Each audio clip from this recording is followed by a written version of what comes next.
Hello, and welcome to the sixth episode of the Architect's Purpose podcast. This episode is quite great because it is all about the Fountainhead revisited. This was all about what the first episode was building on, and that's really the struggle between the individual and the collective in abstract, but in more detailed, it's how do you take the opinions of others? Do you hold the opinions of your peers higher than some arbitrary critic, or do you hold the needs of the public above all, or is there something within you that you are able to stand on and to truly be that driving force of your own life? And so this discussion focuses a lot on the book, but it also weaves into some very practical anecdotes, and it's really that struggle between the extremes because the author Ayn Rand really sets up these extreme uh, these extreme characters of extremely individualistic and extremely altruistic. And what is that real balance? Because none of us are ever really those extremes, nor do those extremes actually work. So I find this episode both theoretically inspiring, but also very practically helpful. And it's really reflecting back on the past five episodes from Keating and Roark to Brunelleschi to to Burnham and Franklin Wright and Philip Johnson, and to Cropius through modernism into really today. And it's quite a discussion that balances both the practical and the theoretical. So I hope all of y'all enjoy. Really, it's the jumping off point and one of the foundational um, text of how we think, but also it's almost a text that to me reveals what I've thought and felt versus passing down some dogma of you have to follow X, Y, and Z. Because to me, the aspect of the individual just seems so self evident, and that all of us experience as this singular consciousness and through the Fountainhead, and especially all of Ayn Rand's push for objectivism, it seems to almost rise of its own accord rather than having to be one size fits all collectivism, dogmatism, whatever you want to call it. But and for me, it was interesting because whenever I took the class, we only read the first part of the book, even though I had read it prior to printing it again, but printing it in South for basically a third time.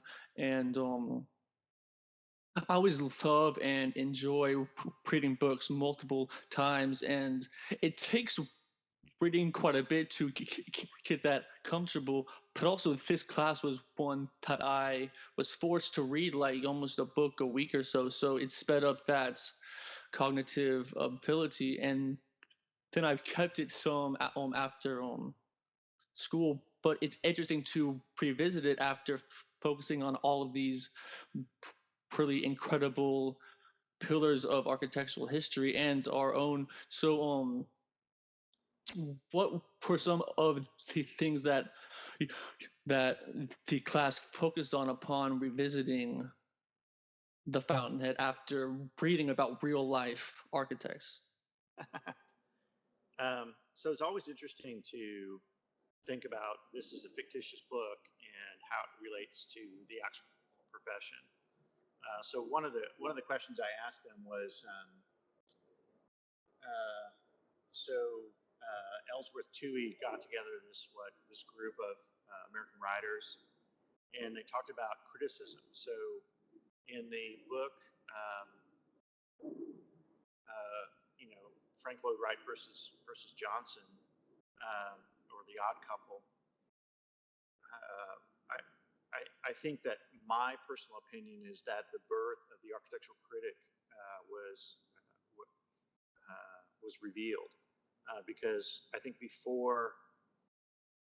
really before Johnson, and before what his curation at MoMA, the role of the architectural critic didn't quite exist. If you look at, I mean, I'm sure there were people with opinions about architecture, but the role of, an actual Prize of its own accord rather than having to be one size fits all collectivism, dogmatism, whatever you want to call it. But and for me, it was interesting because whenever I took the class, we only read the first part of the book, even though I had read it prior to reading it again, but reading it now for basically a third time.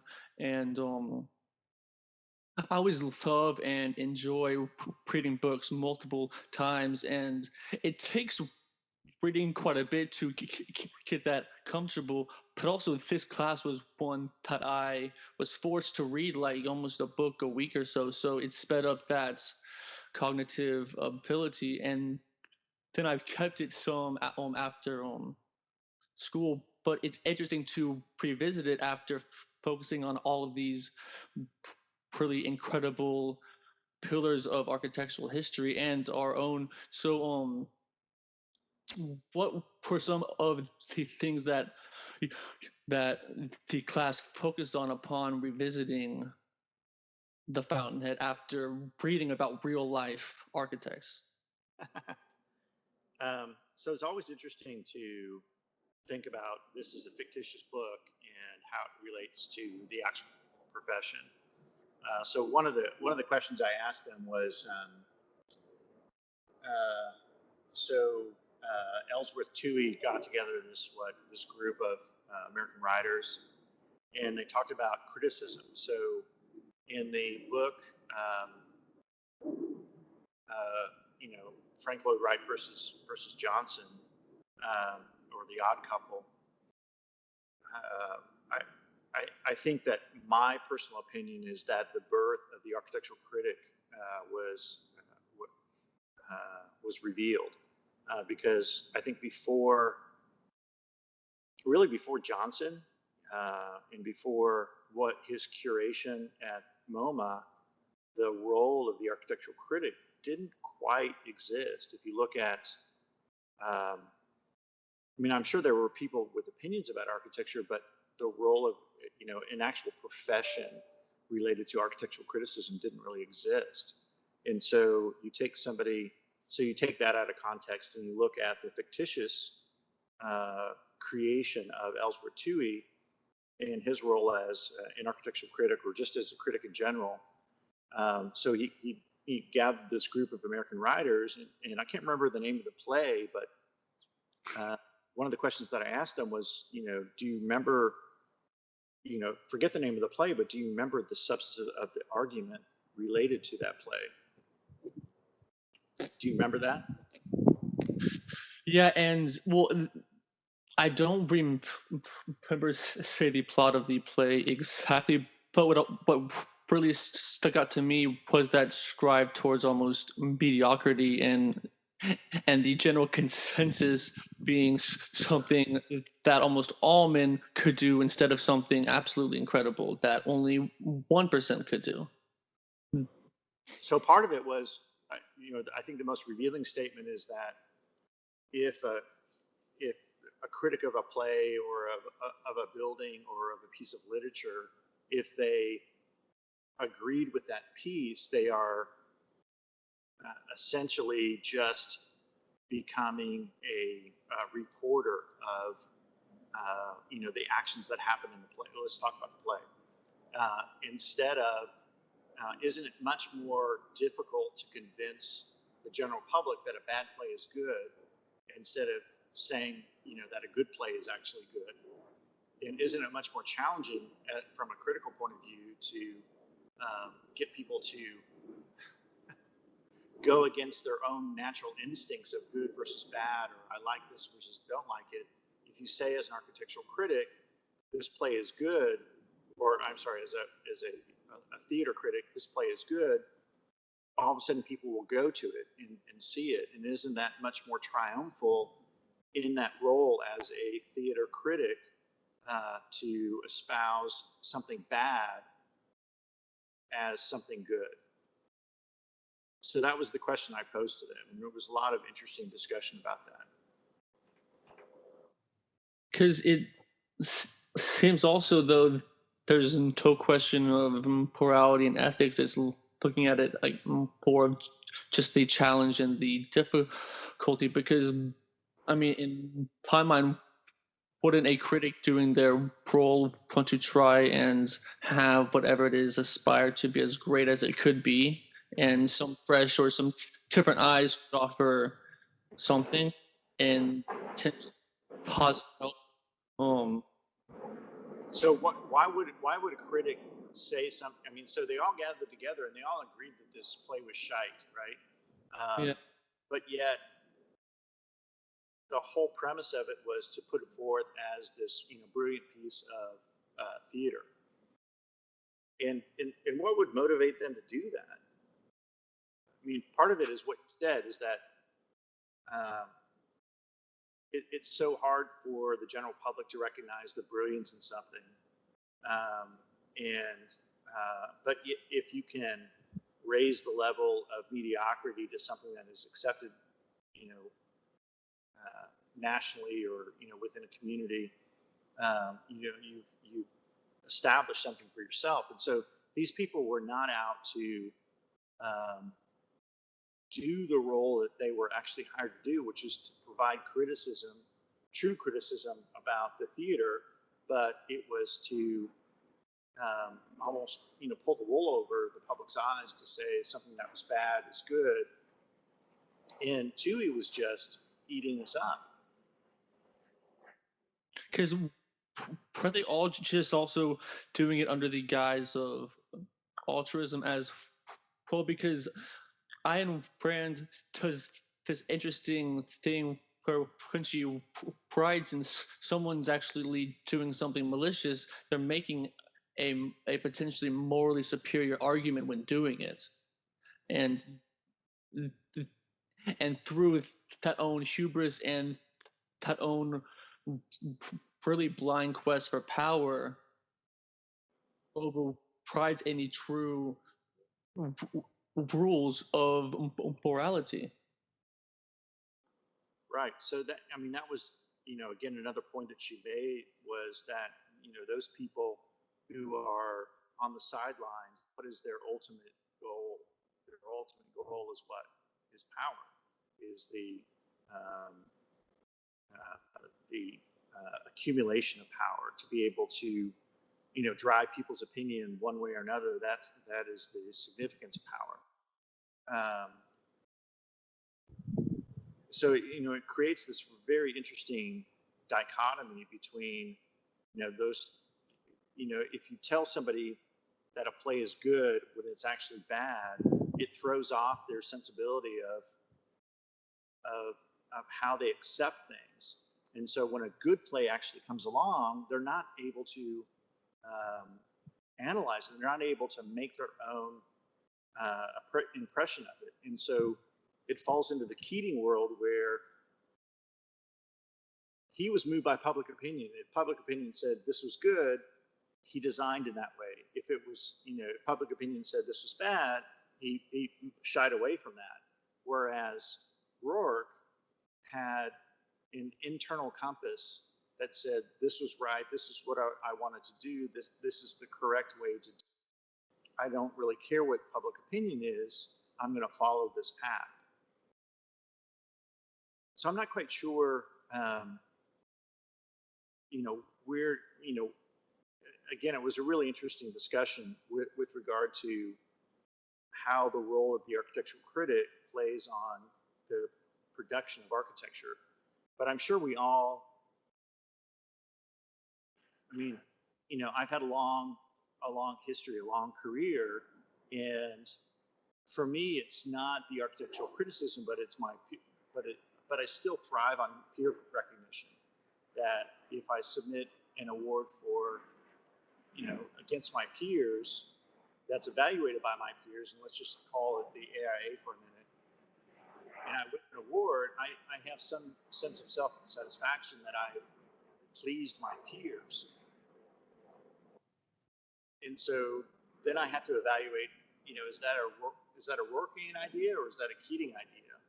And um, it causes me consternation. I mean, I do seek peer recognition. I think we all do. I mean, I think we all seek the desire to be recognized and approved by those who we respect.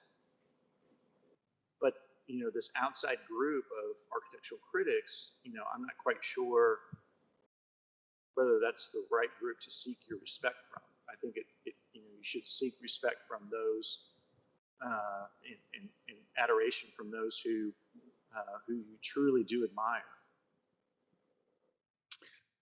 And I can see how that can cause you some distress, almost wanting that peer recognition. I mean, and anyone who says they don't is just flat out lying.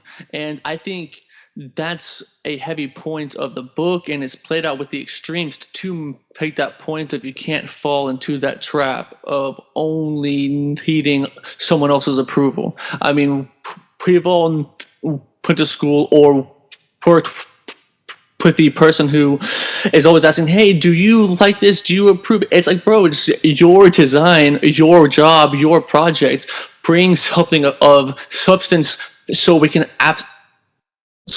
actually contend with each other. Versus, oh yeah, that's great. And then if I say it's bad, then you cry or like I don't know, it's and So let's apply that to the actual um, studio environment for a minute.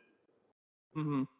Uh, when you do a pinup, it's your final review, and you do a pinup, and all the critics that are evaluating it are presumably people you admire. They're your professors. They're hopefully some people from the outside that are evaluating it, and everybody is saying things that are good and positive toward it.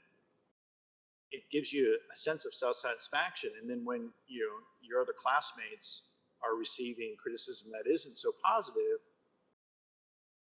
you also if you receive positive criticism and they receive negative criticism, it it it, um, it makes you feel better about yourself. And is that a good thing or a bad thing? And again, this is the question I posed to the class. I think it just is.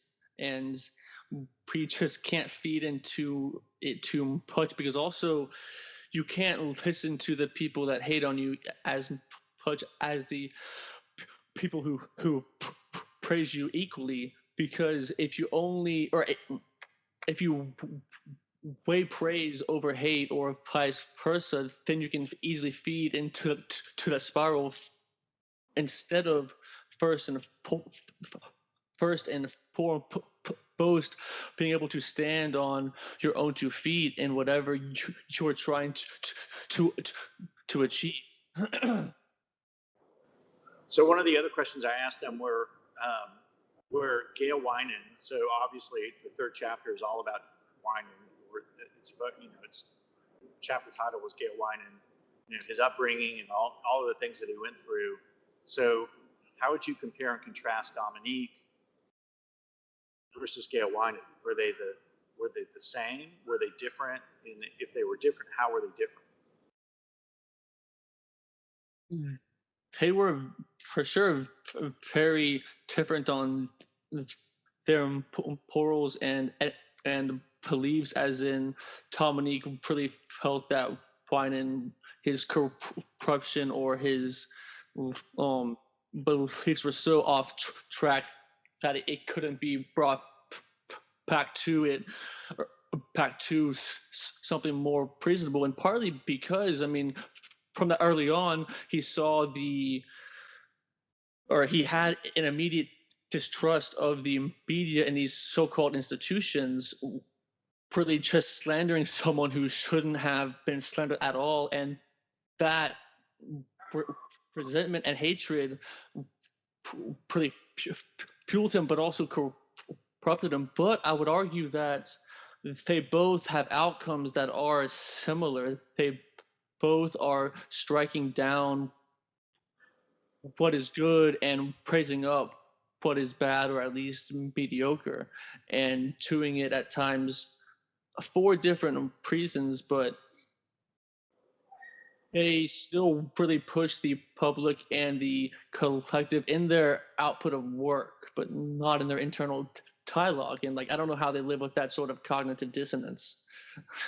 Well, I think I would disagree with you on that. I think Wynand was giving the public what they wanted. So he was doing, in a sense, everything that Ellsworth Toohey was espousing. He was, and he wasn't necessarily, saying, the good is bad and the bad is good, but he was, he was placating, he was playing to the general public. Like if the general public felt like they wanted to hear about this issue or that issue, I mean, that's where he made his fortune. But I think his internal he still had an internal compass that was the opposite. I mean, he knew what he was doing in a sense was wrong, but he was doing it for the ultimate profit of his company, and yet privately, he was hiring Roark to design his own home, and he recognized the brilliance that existed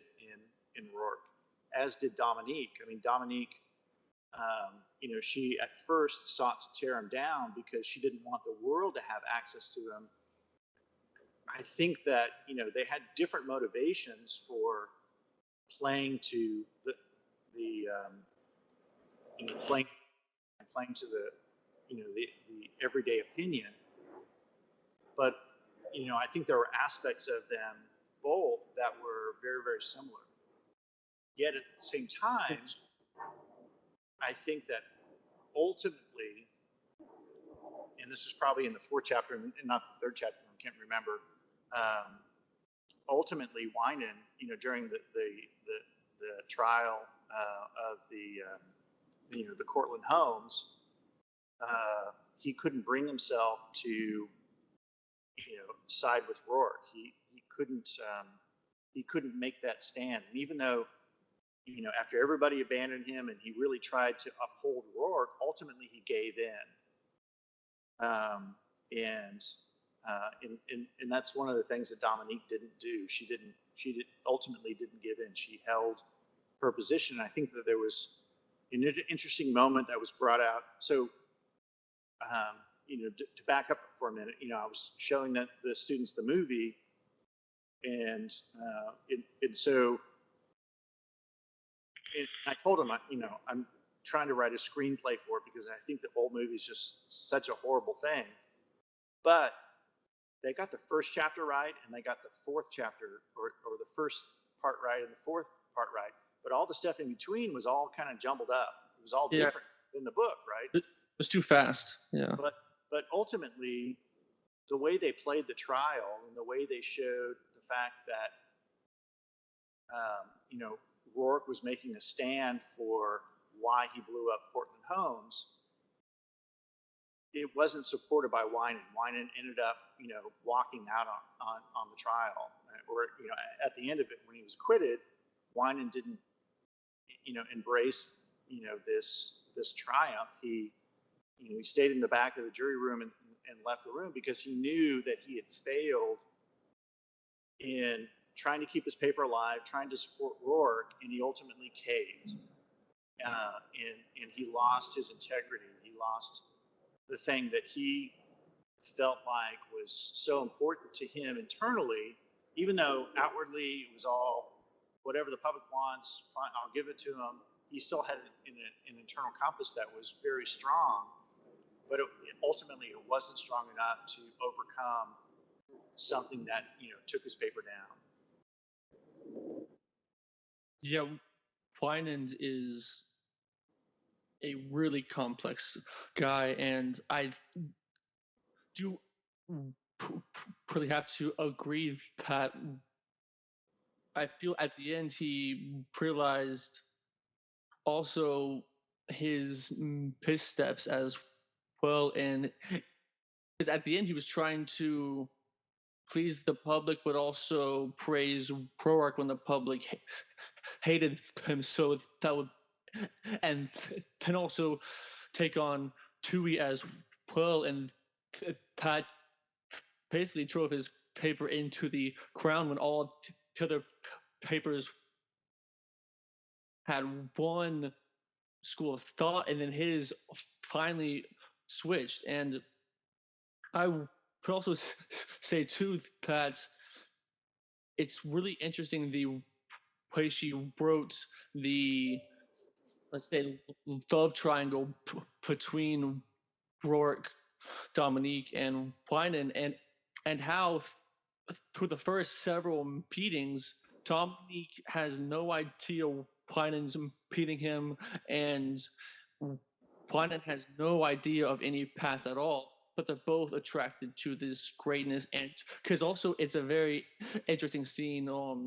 It's whenever he shows Dominique or Roark his private collection. I forget who he shows it to, but he isn't Well, he starts worried. out talking to Dominique first.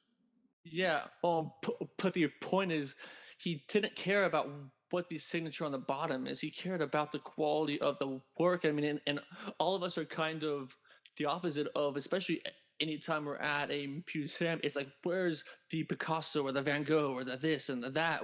When there's really priceless stuff everywhere, including the building, hopefully.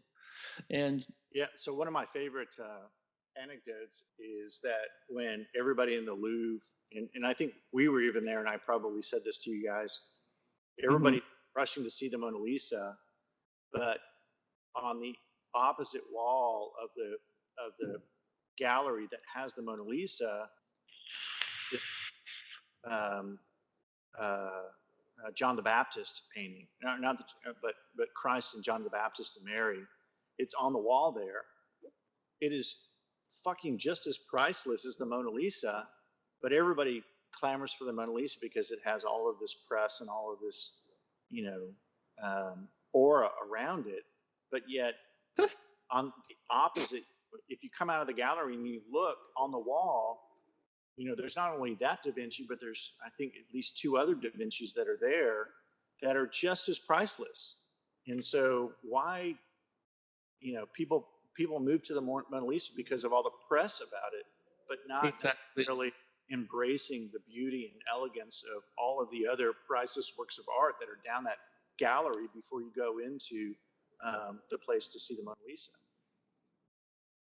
And also because, like, in reality, if you take out the press component and you just look at it, and I mean, I'm not trying to hate on the freaking Mona Lisa, but just looking at it, and is it truly the best painting ever? To really deserve that amount of press, and I mean, it's the main thing basically taken at the food. Um, I mean, So is that because an art critic said that? yeah, I mean, a pretty good marketer. Because also, why just that one? I mean, there is a lot of ambiguity also, and a lot of things bred into that piece. But as far as just paintings go, it's so subjective that I would prefer to look at something else. I mean, I'm poor of a surrealist Dali fan because I think bringing that out of the so Dali couldn't have done that, without all of the history as well. But I feel it's way more because of the press and someone on the outside, someone on these sidelines said, "Yes, this is the most famous," and they put it in movies and also if you get in the positive art critics saying something, the public's just going to roll that way because it's so popular. It's human Yeah. nature, it seems. And so the issue with Wynand, I'm glad you said he was a very complex character because he was. But ultimately, and this is a lesson, that I try to share with the students, is that ultimately Wynand gives in. Ultimately, he loses his, in his position of integrity, right? He, all of the papers and everything that was, writing against him, and for him to lose all his reporters and him trying to keep his paper, going on a skeleton crew, um, he ultimately succumbs to popular opinion or popular judgment. And so, even though I believe I think he truly had an internal compass that was equal to Dominique and equal to Roark. Um, it wasn't strong enough to sustain him in those very hard times.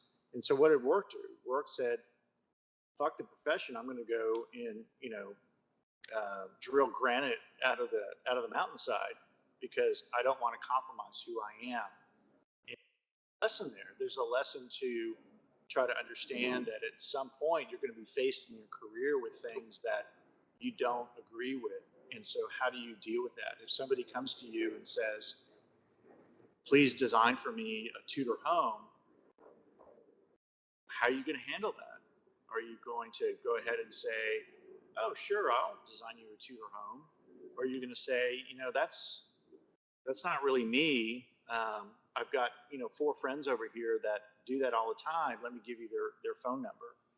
And even though you're rubbing nickels to make a dime and eating, tomato soup and breadcrumbs, this is a juicy commission.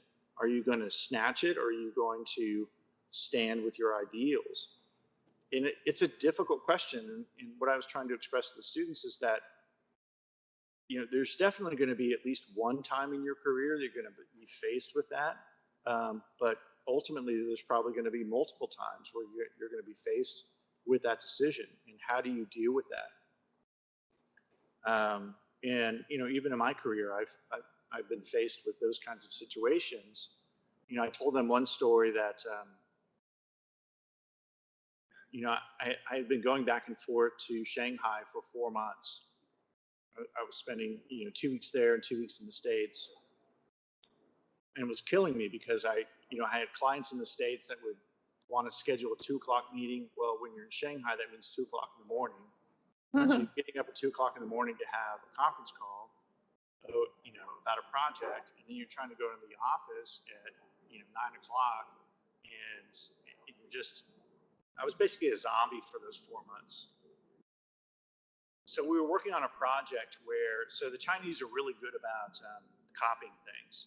They're not really good about wanting things that, unlike Dubai, where they want the most unique, snazziest, let my building twirl around and blah blah blah. The Chinese are in general, and I know this is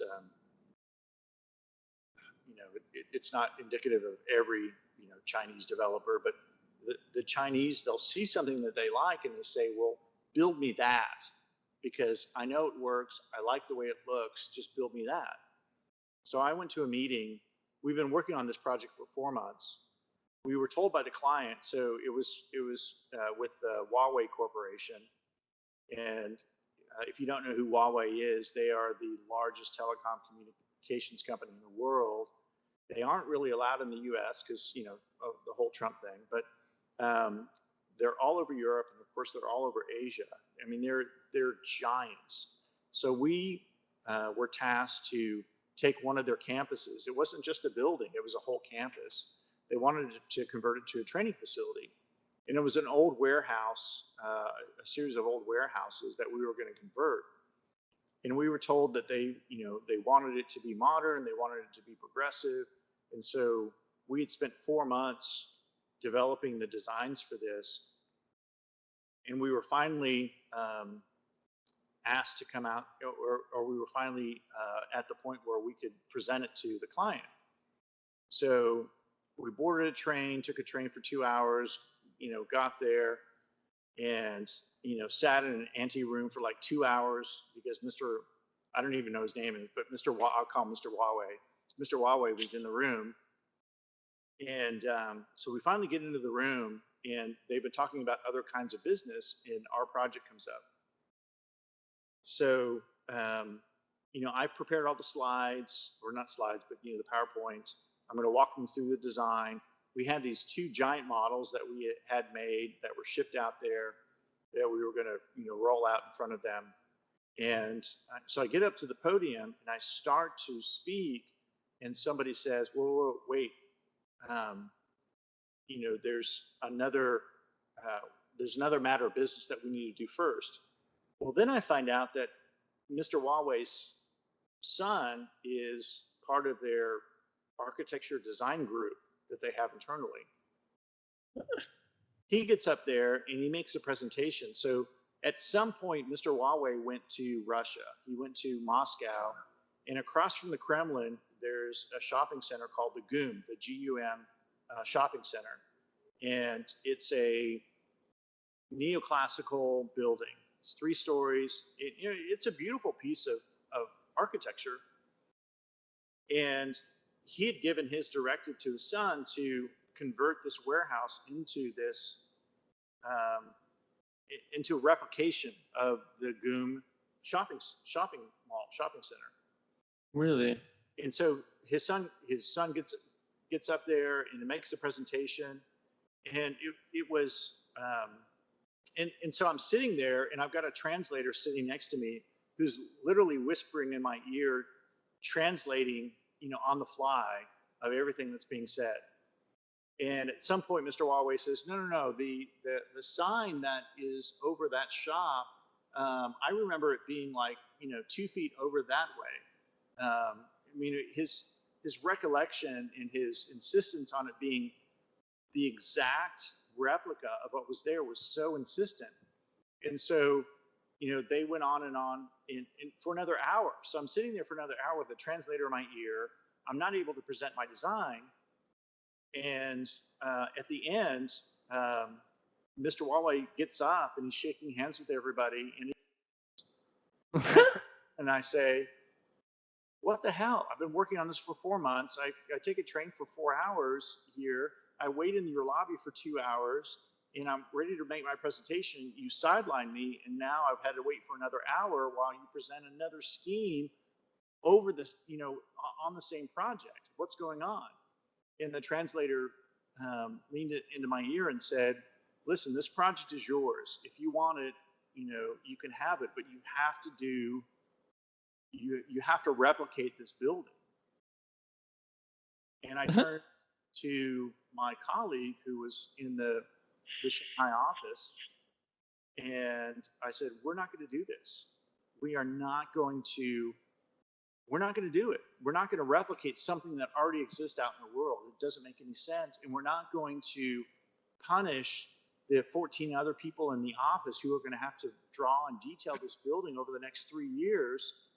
We're just not going to do that." And it was about a $2.5 million commission. And so it was really hard to swallow, but I went back to the powers that be, in my firm and said, "Yeah, it's a great commission. It's a lot of money, and I know that the office needs this kind of income, but why would we do this?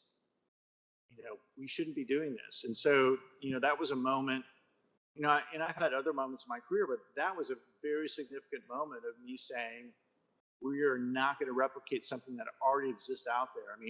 If they would have at least given us the commission to say, "Here's your starting point. Now look at ways in which you can improve it or do something different," I might have reconsidered. But they wanted us to fucking literally duplicate this thing. Yeah, it is absolutely stunning and beautiful, and it looks like the Milan Galleria on steroids, on Russian steroids, because it is. Oh, are you looking at the image of it? Yeah, it is. Outstanding, and It's a it was beautiful built. building. Yeah, but also it was built a century ago, and so because of that nature. And I mean, especially being at a firm where you can turn that down. And I mean, I'm not even saying that some people can't, but I mean, I'm sure someone built it for them, and that's really what we are trying to ask in the crux of this discussion and the class is to be an architect, what should you be? And in that, you have to be able to stand your ground and not completely copy and build what's already been done and absolutely old. And not to say a lot of these aspects are absolutely phenomenal and should be copied, but aspects of it, not the pie pastors and the neoclassical detailing. Like you don't even really need all that. I mean, I can envision something super clean and modern with the same programmatic partie and spatial partie. Which is essentially what we did. Is we set up, we had all of these diagrams to show kind of the classical proportion of what we were trying to do, in the rhythm of how we'd established the column bays and all of that, but it was in a very modern language, and we didn't even get to present it. So I had 4 months of work just down the drain. I had two So models that I mean, they paid us for it, and we didn't lose any money on it, but we didn't obviously get the $2.5 million commission either. so them presenting that they basically wanted a copy, or that they literally wanted a copy of Tagoom, was that completely out of the blue? Like, was because it seems so. Are they trying to basically cram all of the programmatic elements of the campus into the GOOM, essentially? So this forwards our discussion to the Renier de Graaf um, book, which talks about, so he's got the first part, he's got the middle part, and he's got the end part. Well, the middle part is all about his journey through these 3 or 4 projects, both in England, in the Middle East, and in China. And, it's kind of a month by month, this is what's happening this month, this is what happened this month. Oh, well, this was reversed, this was done this way. Um, and it was a very apt, the reason I love that section of the book, because it was a very apt description of, um, part of my career over, the last probably 7, 8 years, that and I say that to answer your question. No, we had no idea, because the people who were informing us weren't necessarily in the know of what Mr. Huawei truly wanted. Um, we were told one thing, and so we were delivering that. We were also told that he did kind of classical architecture, which is why we spent all of this time creating diagrams to explain why the building, if in its redesign, would be classically proportioned, just used in delineated in a much more modern vocabulary. Um, but we didn't even get a chance to express that. We didn't even get a chance to make our presentation. And that's what happens in these, when you're working internationally. You don't necessarily understand what people's motivations are. It's a little bit better in the States, because sometimes you can guess correctly what people's motivations are, and most of the time with developers, it's what the bottom line is, and if you can present to them a different way of doing things and create a better bottom line for it, they'll buy into it no matter what it looks like. It doesn't, in one sense, it doesn't matter to them what it looks like.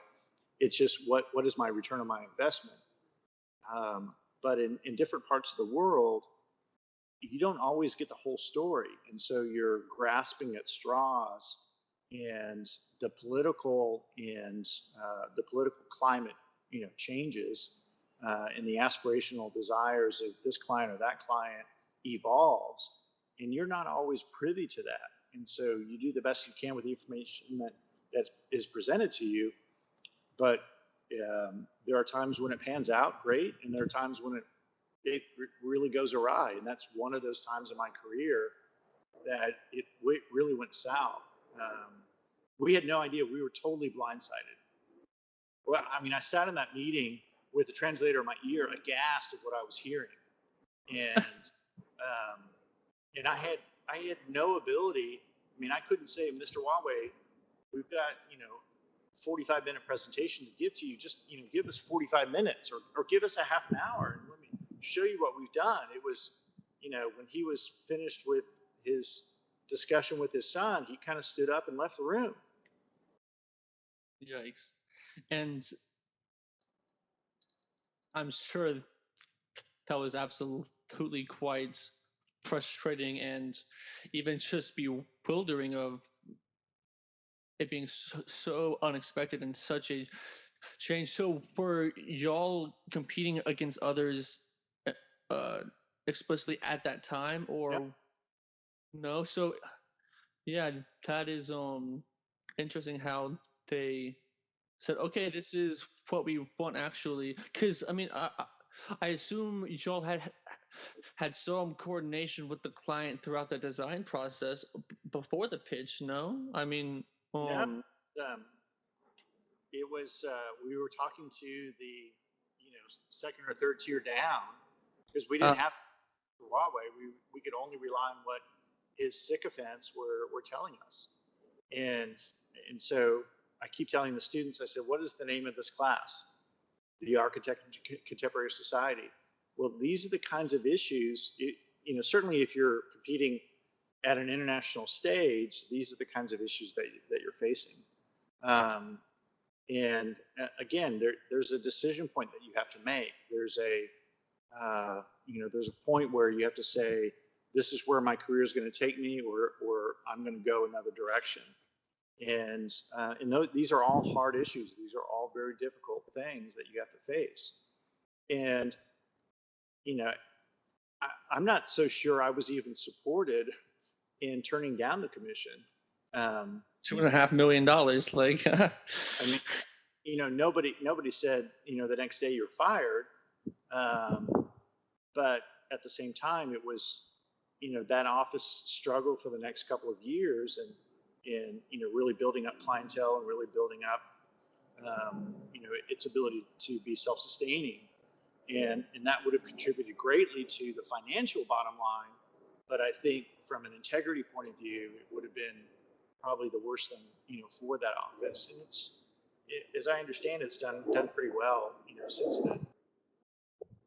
and also, if you're doing a direct copy, it's legit plagiarism, so you couldn't even submit it for any kind of recognition whatsoever, which is something a firm kind of needs for that social proof. It's just that question of how do you attack those awards? Is it for the intention of having them, or is it about just doing such quality work it gets hopefully recognized? But if that's the goal, that seems to be something quite detrimental. But back to something you mm, um, mentioned just earlier about how it can be kind of different when you're actually in a room and you're speaking with the decision makers. And I'm speaking about both actual like commission projects, but also awards. And because also it depends, like almost every different project you deal with different decision makers, so it depends on what they are interested in. So how much of trying to extract out who they are to give them what they want to hear, like how much of that is just along the same realm of placating to the masses, or how much of that is just doing your job and research to have a deeper understanding? And I think there's a fine line, right? Well, there is. I mean, um, if you look at some architects, and we talk about. I always ask the students the question, okay, remind me who the whites are, and so that's like an ongoing, not a joke, but an ongoing. Okay, it's these five architects. Okay, well then who are the grays, and then who are the silvers, and and what are what are their penchants, what are their points of view. I think there are architects that have taken the position, rightfully or wrongfully, that whoever, like Roark, whoever wants my architecture will come to me eventually.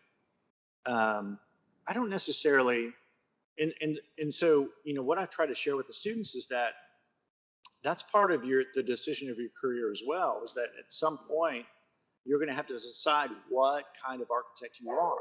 Are you the architect that says, the world be damned, if you want my architecture, you'll come to me and I'll wait tables until I find a client?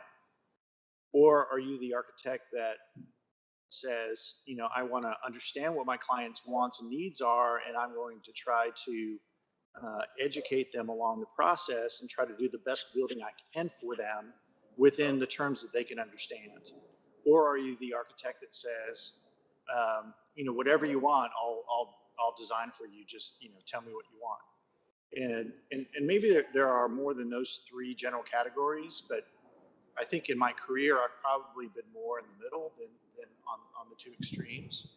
And there are very few people who can live on the extreme. Well, there are very few people who can live on the upper extreme. There are a lot of architects that are out there on the lower extreme. Unfortunately. And and for me, I think it's an issue of I always take an opportunity to do a building to educate my clients, and not that they're dumb or uneducated or without the capacity to understand, but they don't build buildings even developers who do build buildings all the time. I think it's my role as an architect, and you've heard me say this over and over and over again. If somebody can think of themselves, why the fuck are they going to hire me? My role is to think of things that they cannot think of themselves. And so, a developer is kind of locked into thinking of what's the return on investment, and that's great because that is their role. My role as an architect is to provide them a design solution that gives them the best return on investment, at the same time challenges their notion of what they do every single day. Is there another way to think about doing tilt walls? Is there another way to think about doing a 4-story building? Is there another way to think about doing a campus? Is there another way to think about doing these elements that is beneficial to them, but yet at the same time stretches them emotionally, it stretches them, architecturally, philosophically, because I think that that's what my role is. And so my role is to challenge the accepted attitudes that are out there, and to try to look for unique solutions that ultimately provide a better return for whatever my clients need. And again, if they need me for a glorified drafting service, I'm not interested. And that's me. There are other people out there that have great careers, and they do what they want to, and it's not a value judgment necessarily, although you can apply a value judgment to it. If there are, the other story I told is that when I was younger in my career, I worked for a firm in Dallas that one part of that firm, the bread and butter of that firm, not the only source of income, but a pretty good source of income, was they did they had one principal there that just did circuit cities. They did them over and over and over and over again. So they had a design, they did a site adapt, they'd crank the shit out, they'd make if you're lucky on a project, you might make 15% profit. They were making 70, 75% profit on these projects. Printing money. And so proportionally, they were benefiting the firm, and the person who was doing it loved it. She didn't want to do anything else. She didn't want to challenge her clients. She didn't want to do anything else but do these circuit cities over and over again, which are now it's a bankrupt company. I'm not sure what she's doing now. And she was totally satisfied doing that. And so, can you assess a value judgment against her to say, well, her career is a waste? It's difficult for me to say that. I know that she provided a valuable service to the firm, um, in providing, this income, so that we could pursue other things that were theoretically more interesting. Um, Exactly. another anecdote, and I think I've told you this before. Another anecdote was when I was first out of graduate school. I worked for a firm that did a lot of these riverboat casinos, Hmm. and what I was astounded by was that the design director for the firm was a longtime academic from Princeton. He was in charge of the graduate school for 15 years. He had a pedigree as long as my arm. I mean, he was a well respected academic. He left the academic world to come work for the commercial world. And he was in support of the firm pursuing this work. And I was astounded by that. I was actually pissed off by it. And until it dawned on me one day, well, the reason why he was in support of it is because the work that he was doing was making like a 1% profit, or or making no profit, or losing money. And all of this riverboat casino work was bringing in money hand over fist. And so that work was paying for his stuff, which is why he was in support of it. And so, again, you've got to figure out where you are in the pantheon of architecture, find your own place, and find the thing that makes you happy and satisfied. And do you shake hands with the devil to do that? From time to time, you might have to.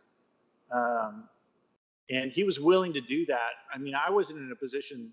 I mean, I was just a worker bee, so I wasn't in a position to say yes or no to that kind of thing. I probably would have said no, but that's me, um, because I didn't think that it furthered the ultimate goals of where the firm wanted to go. But he did from a selfish point of view because it helped pay for the work that he was doing. And I don't have any less respect for him for doing that.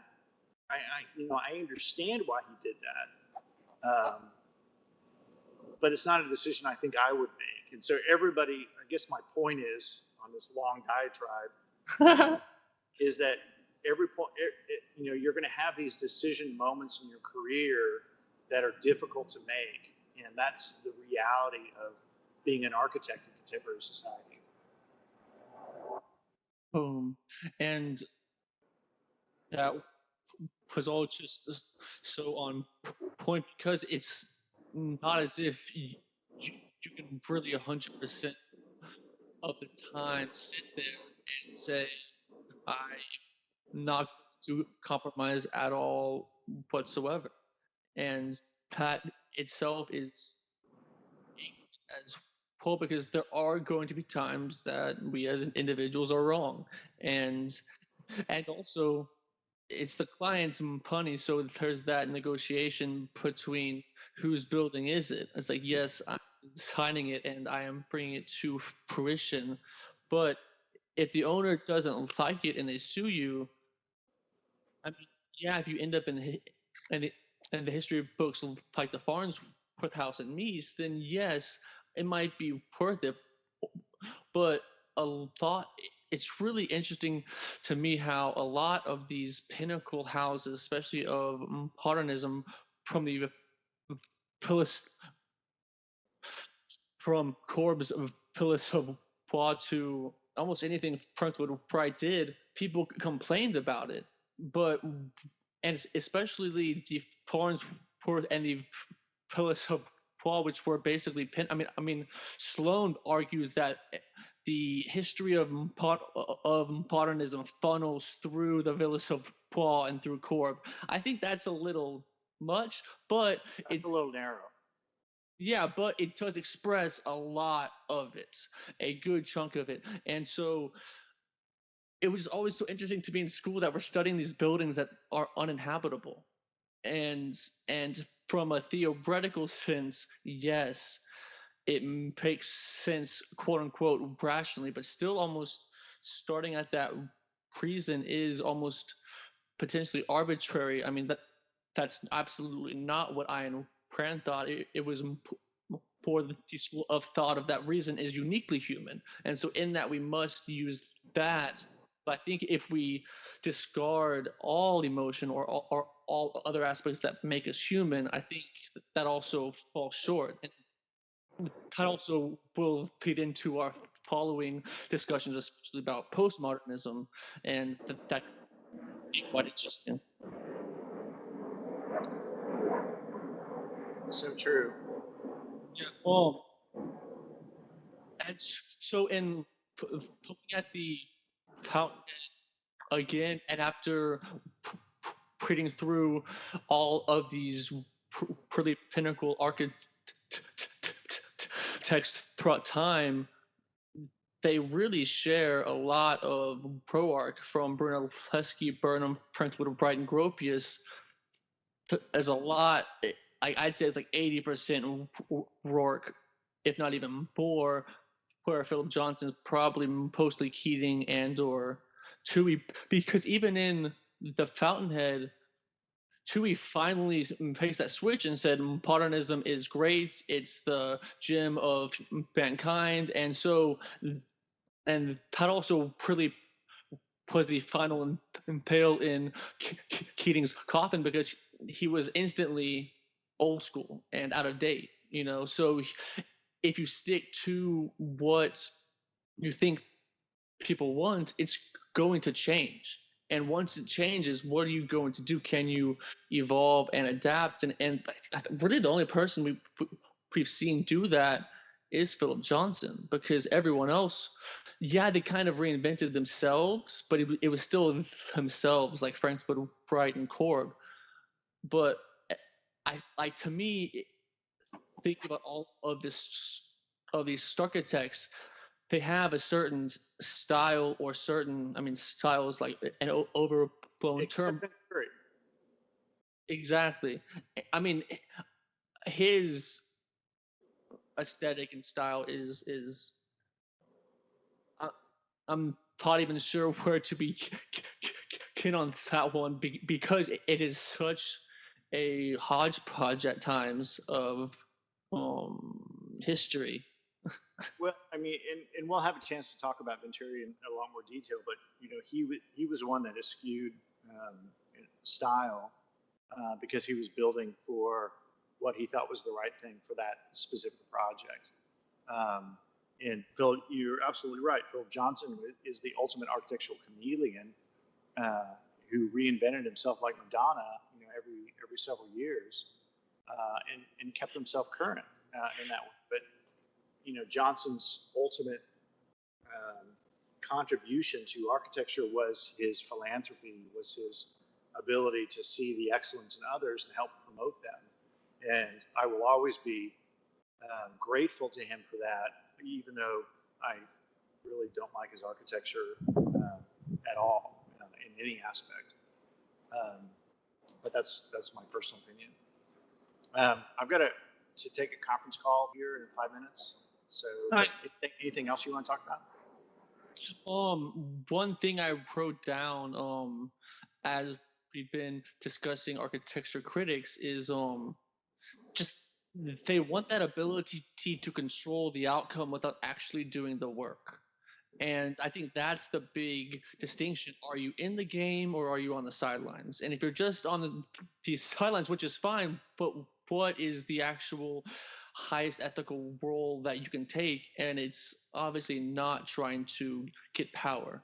And also one thing that has really stuck out to me in this age of real identity politics and this whole intersectionalism idea is that when you intersect enough, the it always distills down to the individual, like the ultimate mind authority. The ultimate mind authority is the individual. It is. I mean, like even though we can all have similar and some shared no one has had the exact same. So trying to have a totem pole instead of flipping it, and like me, I actually somewhat agree with intersectionalism. I just push it out to infinity, and it's the individual, you know. And to me, that's the biggest takeaway from the Fountainhead. And she pushes the extremes because how else are people going to listen? You know. Well, I love the Fountainhead because she sets up the extremes that you can then juxtapose your own position, either for or against those extremes. You Exactly. for or against Gail Wynand, you're either against Dominique, you're either for or against Roark, you're for or against Keating, and there might be aspects in which you are partially for one and partially for another, and there are different times in your careers where you embrace, several of those personalities. But I love the fact.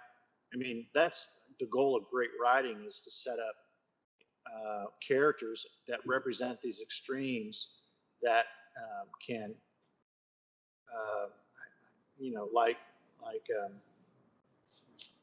uh, that can float in and out of your existence, float in and out of your life. Um, and so I really appreciate that about the Fountainhead. Yeah, and last thing is how, to me, all great literature is just a psychological analysis of our internal being, and it's projected onto the exterior because that's what we can really understand. We can understand relationships between people a lot easier than we can the relationships between ourselves.